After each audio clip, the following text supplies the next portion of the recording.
Hi అండి, నమస్తే. Welcome back to Vijaya's kitchen.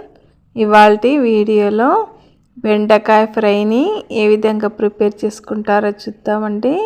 బెండకాయ ఫ్రైని చాలా ఈజీగా ఇలా అయితే చేసి పెట్టారంటే బెండకాయ అంటే ఇష్టం లేని వాళ్ళు కూడా మళ్ళీ మళ్ళీ కావాలంటారండి. ఇప్పుడు వీడియోలోకి వెళ్దాము.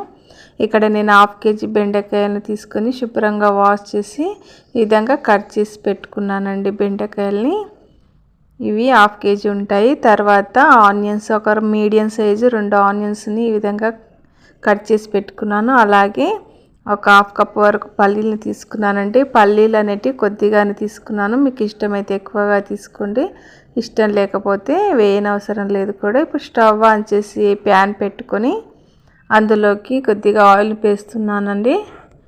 ఆయిల్ పోసి ఈ ఆయిల్ అనేది హీట్ కావాలి.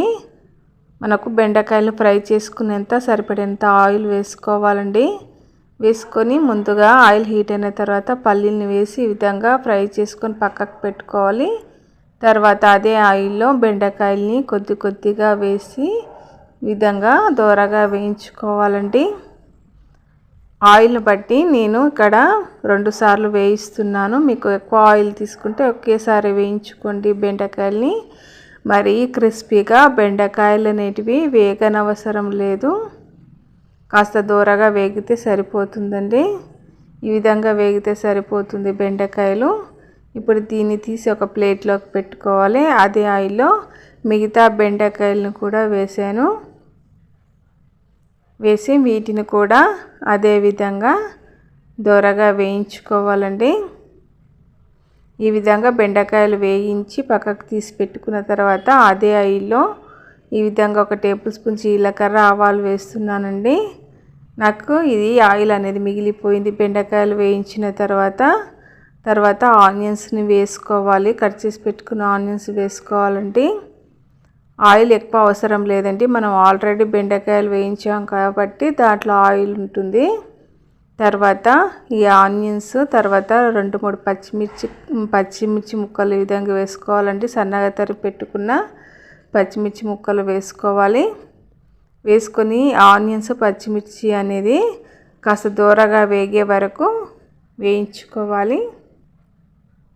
ఇవి కాస్త దూరగా వేగిపోవాలన్నమాట.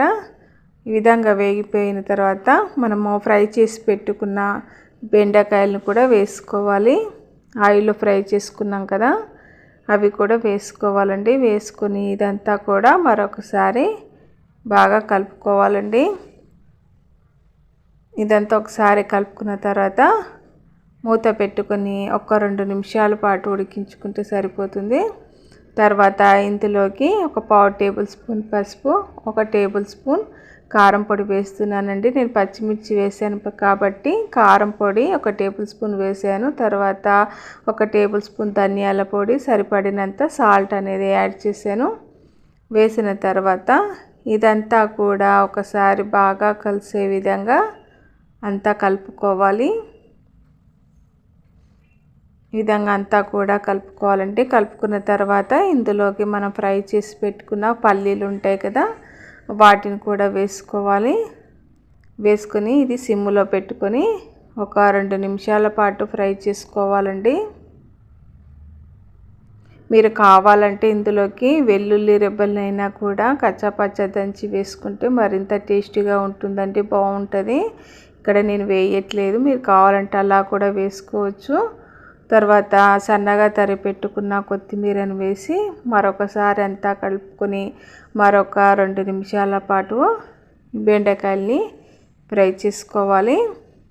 ఈ బెండకాయ చిగురని చాలామంది తినరు కదండి. ఈ విధంగా చేసి పెట్టండి, అసలు బెండకాయని మళ్ళీ మళ్ళీ కావాలంటారండి. ఇష్టం లేని వాళ్ళు ఉండరు, చాలా బాగుంటుంది, అసలు జిగురు అనేది ఉండదండి. ఈ విధంగా బెండకాయ ఫ్రైని చేసిన తర్వాత ఇప్పుడు స్టవ్ ఆఫ్ చేయాలండి. స్టవ్ ఆఫ్ చేసి పక్కకు పెట్టి సర్వింగ్ బౌల్లోకి తీసుకుంటే బెండకాయ ఫ్రై అనేది రెడీ అయిపోయిందండి. చూడండి, చాలా బాగుంటుంది. బెండకాయ ఫ్రై అంటే ఇష్టం లేని వాళ్ళు కూడా మళ్ళీ మళ్ళీ కావాలంటారండి, చాలా బాగుంటుంది. ఈ రెసిపీ మీరు కూడా నచ్చినట్లయితే మీరు కూడా తప్పకుండా ట్రై చేయండి. ట్రై చేసి ఎలా వచ్చిందో నాకు కామెంట్ చేయండి.